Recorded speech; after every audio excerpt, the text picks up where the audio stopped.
Who are the top 5 most avoided fighters in boxing today? The Who Needs Them Club is a concept that is commonly thrown around in the sport of boxing to describe a fighter where the risk is far, far higher than the reward. In this video, I'm going to be telling you, in my opinion, who the top 5 most avoided fighters are in the sport today. There's a couple of names that might surprise you in there. There's a couple of names in there that you might not have heard of before, but I'm going to be breaking it all down for you in this video. Hello everyone, and welcome back to A Guy Called Henry. Today, we're doing something a little bit different. The concept of the Who Needs Them Club is something that has intrigued me as a boxing fan for a long time.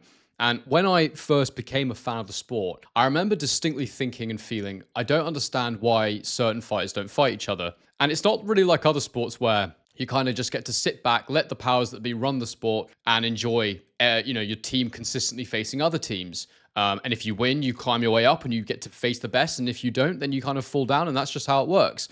But in the sport of boxing, politics and business are a massive, massive component. And so as a fan, to really understand why things are happening, you kind of have to have a bit of an understanding of things. And out of this is born the concept of the Who Needs Them Club. And as I said in my intro, it's the concept of a fighter who everybody kind of knows is talented. We're maybe not sure quite how good they are, but that's because they're not getting their chances. And the reason they're not getting their chances is because the risk is seen as being too high versus the reward. In other words, they're probably pretty good, or we're sure they're pretty good, but the amount of commercial pulling power that they bring to the table is less than or the equivalent to someone who would be much, much easier to fight, someone who is more of a known quantity. And that often leads these fighters to having to make pretty drastic decisions for their careers, whether that's moving countries to try and get bigger fights, taking massive risks themselves, having to move around weight divisions.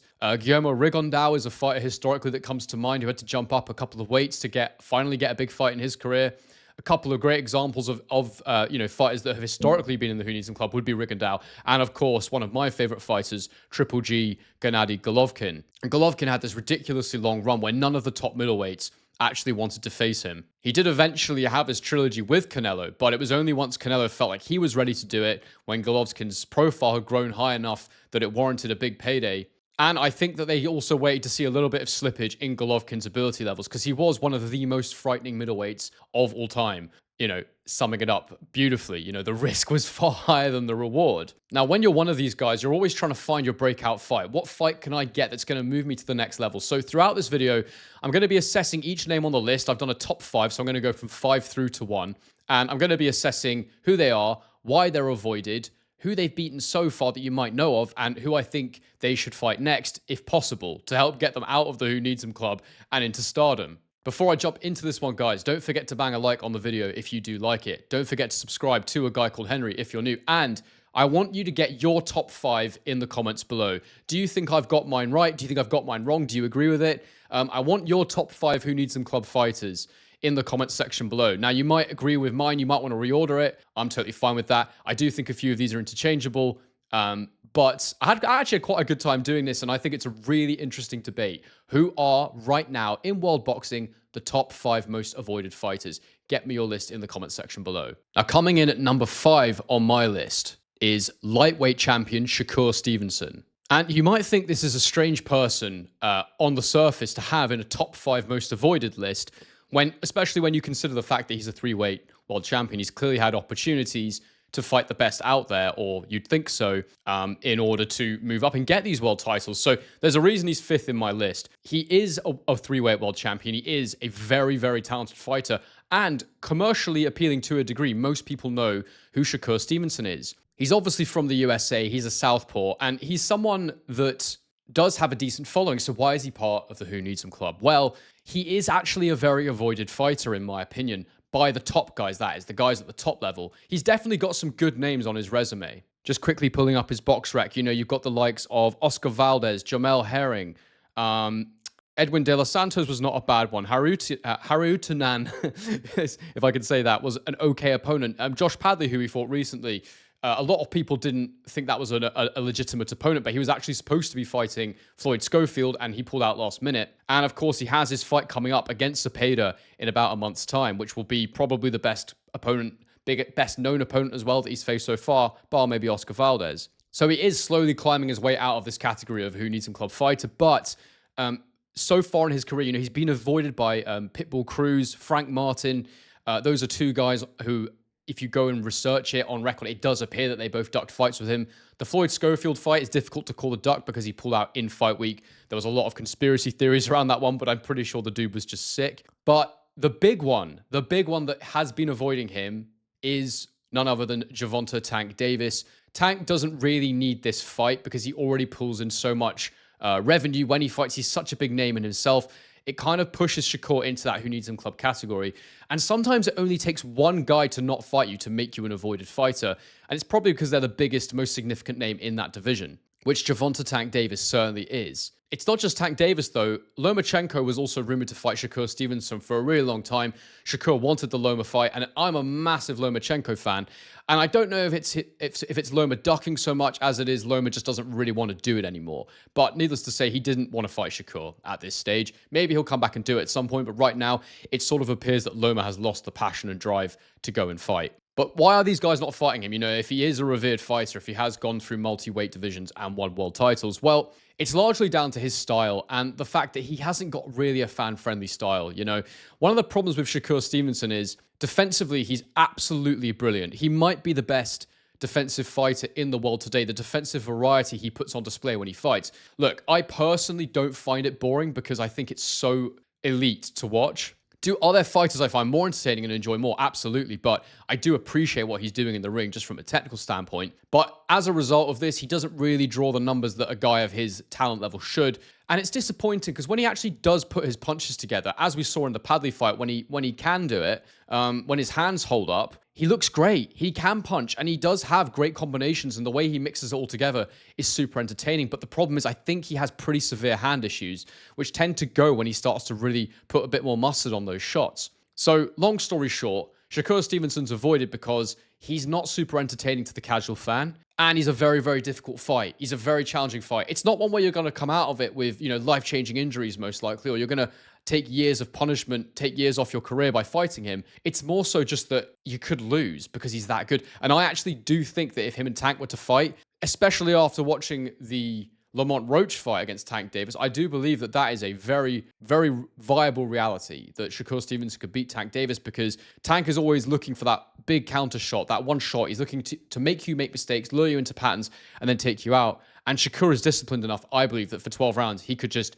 defensively outwit Tank Davis. So who should Shakur Stevenson fight next? That's a bit of a tongue twister. Who should Shakur Stevenson fight next? I think for me, the Zepeda fight's great. I think that Pitbull Cruz would be a good fight, but for me, really, it's the Tank Davis fight. That's the one we all want to see. That's the one that he really needs to get him to the top level, where you can start, you know, giving him that Mayweather blueprint for making money, which is just, can this guy lose, rather than it needing to be a super entertaining fight. Coming in at number 4, we've got a heavyweight hailing out of Germany, and this guy kind of is the talk of the town right now because he's seen as the one guy by many people who might actually be able to beat Alexander Usyk. He's 31 years old and his name is Agit Kabayel. Now, Agit Kabayel, he's kind of a bit of a dark horse of the division, and he's kind of fully taken that title, that bogeyman title, off Martin Bakole with his recent performances, because he's looked absolutely fantastic. Now, I first remember Agit Kabayel from when he fought Derek Chisora. I'm trying to remember when that fight was. So Agit Kabayel first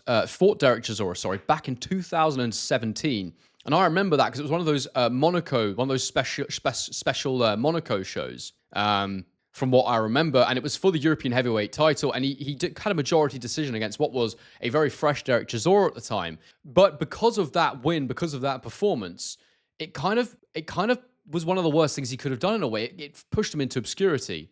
I'm not saying he should have lost to Chisora, but if he had done, he probably would have ended up being used as a good opponent for fighters to blood them and bring them through. You know, you look at all the opportunities someone like an Otto Wallen has got, because people know he's of a certain level, but not good enough to really test someone. So Kabayel, by winning that fight, kind of pushed himself into obscurity. And since then, he's had a weird run of fights where, you know, he's fought guys that I vaguely know of.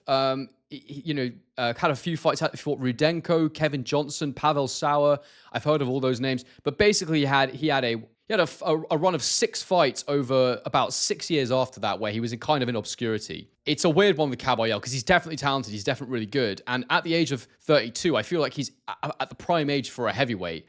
But that's good years that you didn't really get to see the best of him. And all these fights were in Germany, so I definitely never saw any of these fights. But then in 2023, with the Saudis coming back into boxing, he finally got his opportunity against Arslanbek Makhmudov. And he won this fight by a 4th round TKO. And this was a fight that I didn't think necessarily that Kabayel would win it. I knew that Kabayel was decent. I knew Makhmudov, though, was very highly touted, and people thought Makhmudov was going to go on and be something really special. He's since had another loss to Guido Vianello, so maybe he's not quite what we thought he was, but nonetheless a talented fighter and a great launching pad for Kabayel. And he is definitely someone, much like Shakur Stevenson, actually, who is benefiting from the Saudis coming into boxing. They're taking these guys who are talented and they're paying them money. They're probably losing a bit, but they're getting the best guys into position, which is actually a really good thing for the sport. Now, since then, he's had back-to-back wins. He's gone on to beat Frank Sanchez and Zhilei Zhang. So his last 3 wins, all against good opponents, have all come by stoppage. And that Frank Sanchez fight, I believe Sanchez had an injury in the fight, but he still got that win in a fight that I think most people thought Frank Sanchez would win.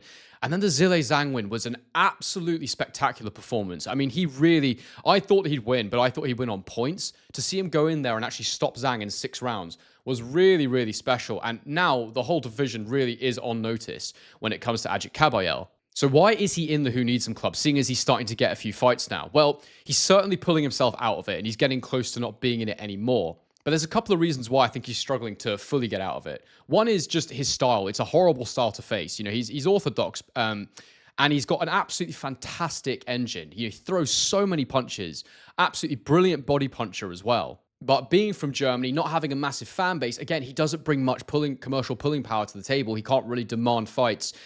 And so that's when you sort of start relying on the governing body you're a part of. Now, the issue for Kabayel is that he owns a version of the WBC heavyweight title. He's not the world champion, but he's got like the one down, whatever that is, interim champion, maybe that's what he is.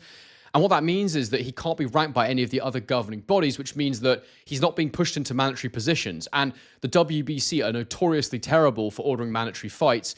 And so he's kind of got himself into a horrible position where he's a really risky guy to face because he's very, very good. He doesn't bring much commercial power to the table. And he's not ranked by anyone, so he's not going to be able to force a mandatory shot. And we know the WBC won't do that, or typically don't really do that. So he's in a really tough position. And I think it's going to take the Saudis going, do you know what? We're going to put up a lump of cash to push that Kabayel further on because he's that guy. He's that good.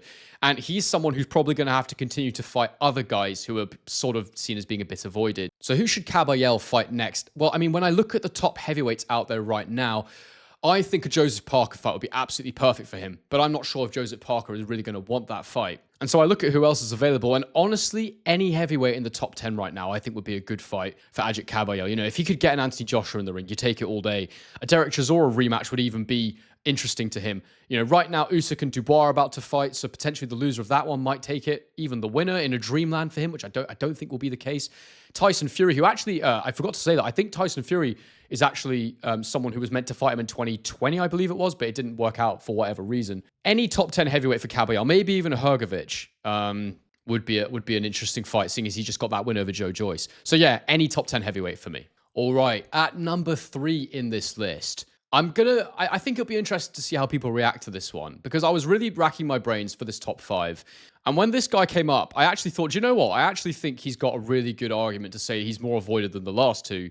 I don't think he'd be in my top 2, which is why he's at number 3, funnily enough. But I've gone for Jaron Boots Ennis, the American welterweight, unified now welterweight champion of the world. Again, it seems weird to say that a world champion, a unified world champion, is in the Who Needs Him club. But ultimately, this is a guy right now who's pushing for glory and wants to fight all the champions at welterweight. But he does seem to be struggling to get those unifications. But before I continue, I'll tell you who he is first if you don't know. So he's 26 years old. He's a switch hitter. He fights out of Philadelphia, and he's 34-0 with 30 KOs, which is a pretty high knockout ratio for a guy in the smaller weight classes.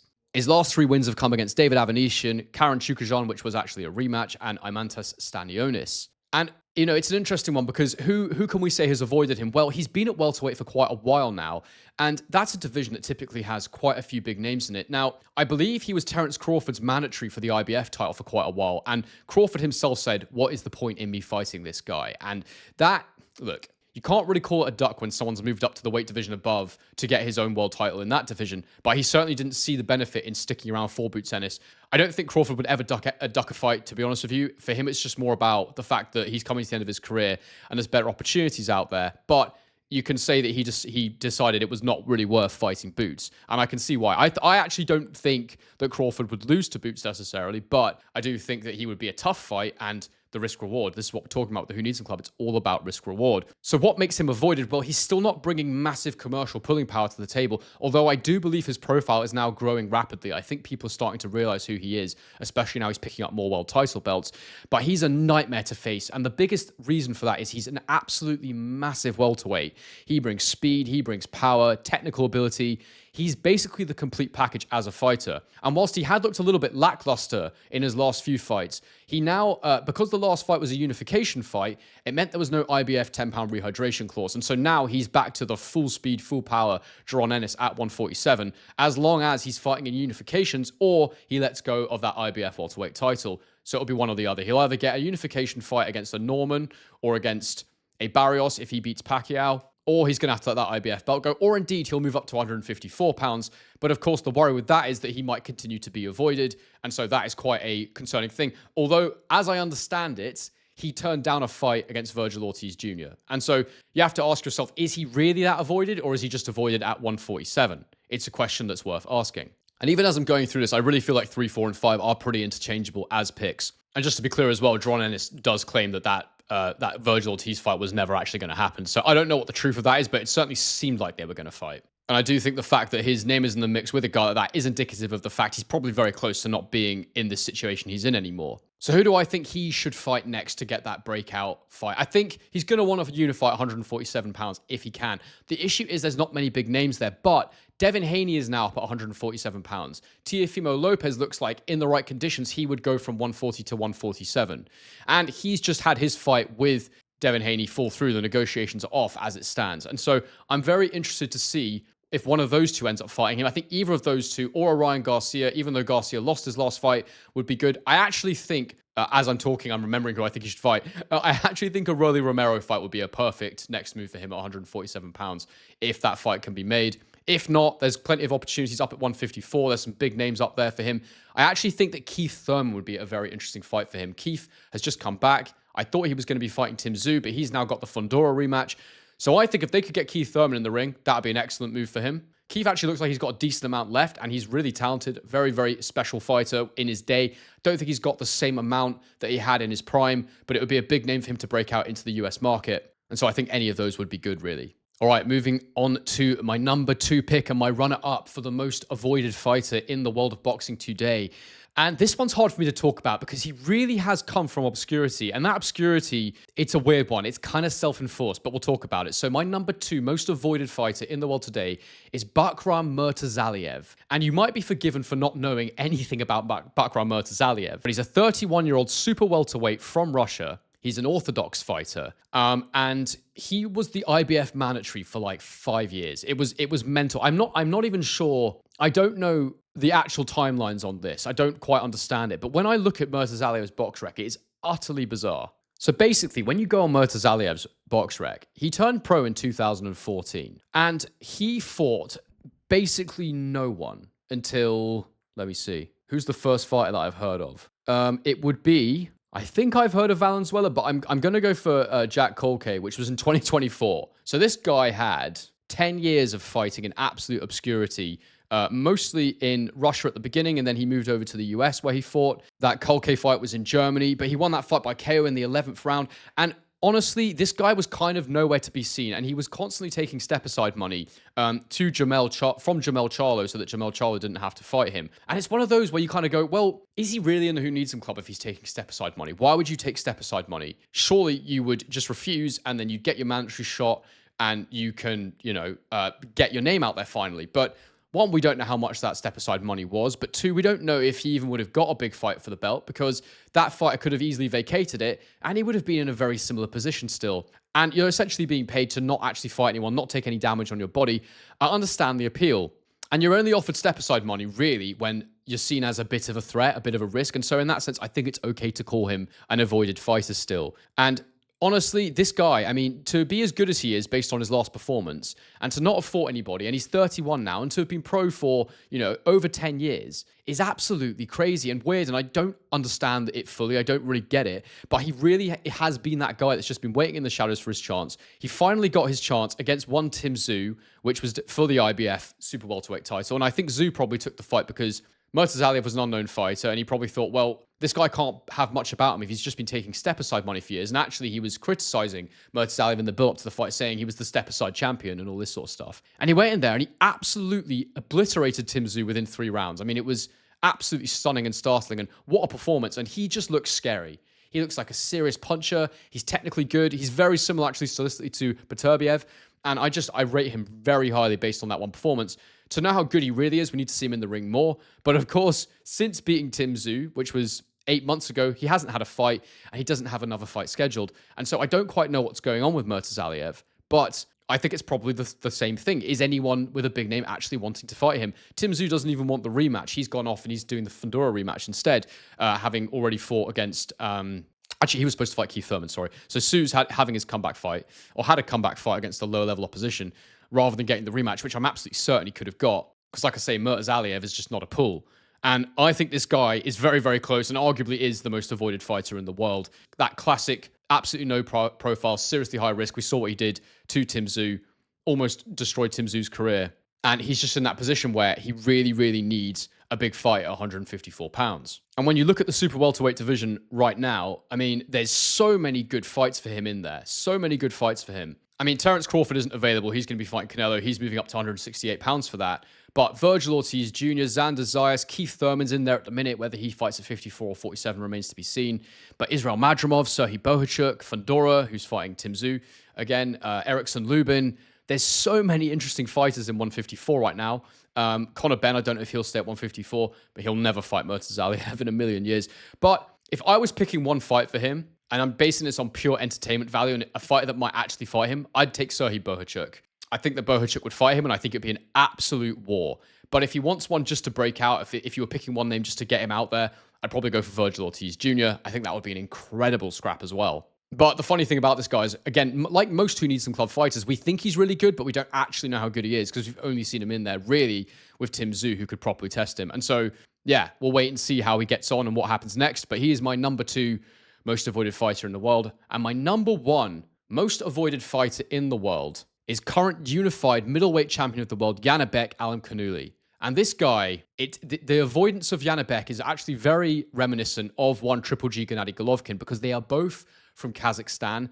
They're both middleweight champions. And Janibek is around the same age that he's 31, which is around the same age Triple G was when he was really being avoided. But there are key differences in their styles. I mean, Janibek's a southpaw for one. He's unified champion right now, so he's the WBO and IBF middleweight champion of the world. He's 17-0 with 12 KOs, so he doesn't have that ridiculous knockout run that Golovkin had, but it's still a pretty high knockout ratio. I don't want to say especially for a middleweight, but yeah, for a middleweight, pretty decent knockout run. The problem with Janibek, again, and this is the tale of the Who Needs Some Club fighter, is I'm still not really sure how good he is. He looks fantastic. He looks pretty scary, actually. But no one at middleweight wants to fight him because he's that good. He's very, very good. And even though he's a world champion, there's guys at middleweight that would rather just fight for the highest money than actually go and fight him, which means that he isn't going to make any money either. And, if I go through his opponents, his last sort of few opponents, I can't say the first guy's name, to be honest with you. It's Anayul Ngamisenge. Ngamisenge, okay? I've not actually seen this guy fight before, other than the Janibek highlights. But, yeah, he ain't someone I've heard of. His box rec photo is a selfie, so I'm not... Yeah, no surprise I haven't heard of him. I have heard of Mikhailovic being here in Australia, but he won that by TKO. Other than that, he's not really fought anyone. Denzel Bentley is the best fighter for me that he's beaten on this record that I know is of a certain level, of a certain quality. Denzel's a good fighter, and that was a UD that Janibek won. And I think Denzel felt afterwards he could have done better in that fight, but anyway, that's neither here nor there. He just doesn't have a big marquee name on his record. He doesn't have a big win, but he is winning all his fights pretty comfortably. That's the main thing you'd say about Janibek at this stage. But he's technically sharp. He's a very good counter puncher. He's strong. He is a good puncher for sure. Defensively sound. As I say, major risk, no reward. On record, who has avoided this guy? Jamal Charlo, didn't ever call Janibek's name when, they were both champions. Jaime Munguia has turned down offers to face him, and Demetrius Andrade actually vacated his WBO belt rather than face Janibek. I think that's right. I think I've matched that all up correctly. So clear duckings from people in the division and no desire really to fight him. Now, right now, who are the other middleweight champions? We've got Erislandy Lara and we've got Carlos Adames. They're the current middleweight champions. And honestly, right now, middleweight is not that deep of a division. There's not that many names there. So it's hard for him to break out. I completely get it. And that's when you start saying, and this was something we said throughout Triple G's career, when's he going to go to 168? Because at the time, there were actually some really big names up at 168. They had Andre Ward, Carl Froch, George Groves, just to name a few. There was definitely names at 168 at that time knocking about. But Janibek continues to be at middle, and maybe he feels like if he gives up those belts, he gives up the only bargaining chip that he really has. And I mentioned, the issue being that the big names at middle don't really want to face him. And, I look at the names there, and the big one that stands out, of course, is Chris Eubank Jr. And I've been calling for a long time for Chris Eubank Jr. to have a fight with Janibek because I actually think it would be a great fight. I think Janibek probably would win, but I wanted Eubank Jr. to fight him because he's the champion at middleweight. He is the consensus name at middleweight. And I always wanted Eubank Jr. to try and win a legitimate world title at middleweight, but he's chosen not to do that. And I can't say I really blame him because Janibek, I do think, would beat him quite comfortably at this stage in their respective careers. But I'd still love to see it, wouldn't you? Wouldn't you love to see it? But the thing is, for Eubank, he's going to make more money fighting Conor Benn for sure. If he can wait for a Canelo fight, he'll make so much more money in that fight. And at the point in his career he's at 35, where he does seem to have declined a considerable amount. There's literally no reason for him to fight Janibek except going for that world title. But as a fan, I'm allowed to demand these things. But anyway, Janibek emulating probably the greatest Unison Club fighter of recent times in Triple G. I do think that Janibek right now is the #1 most avoided fighter in the world. There's definitely arguments to be made for everybody on this list, but because he's a unified world champion, and he's just genuinely there's no name on that list that I really think, that's a top name. That's someone that would boost his commercial pulling power. He is definitely a bit of a victim of the strength of the middleweight division right now. There's just not enough depth. But there's no one from 54 that's going, I'll move up and fight Janibek. And there's no one from 68 who's going to come down. I mean, it's not a typical thing for a fighter to do. I do wonder if at some point Janibek might have to go, do you know what? I just need to go up to 168 because there's just a few more names up there. But even 168 is not the best right now. So it's one of them. I totally understand it. I totally get it. And I do believe that he is really going to struggle to get out of this situation he's in. He might never. Honestly, he might never get out of it because at 31, the guys around him, they've either got a belt or there's someone who's looking for more money. So it might just be that he gets a couple of big fights when he's coming towards the end, when he's shown some decline. But for me, Janibek is the #1 most avoided fighter in the world today and is the current president of the Who Needs Him Club. But guys, get in the comments below. Let me know your top 5. And do you agree with my top 5? What did you make of my list? Please bang a like on the video if indeed you liked it. Subscribe to a guy called Henry if you're new. And do consider becoming a channel member. It's £2 a month. I've got this idea to have a crowdfunded member channel where I can stay neutral and independent. I can really pick and choose who I work with as sponsors as we grow together. So it's £2 a month. You get a few perks and it's really to help support the channel and keep driving this forward. Also, for any business inquiries, my email is in the link, my website's in the link below in the description. I work with companies to help do better video content, so I plug in as a remote video creative partner, basically. If that's of interest to you, if someone listening is like, yeah, that's for me, then that is also in the description below. But I hope you've all enjoyed this video, and as I always say, guys, you know what it is. It's on to the next one.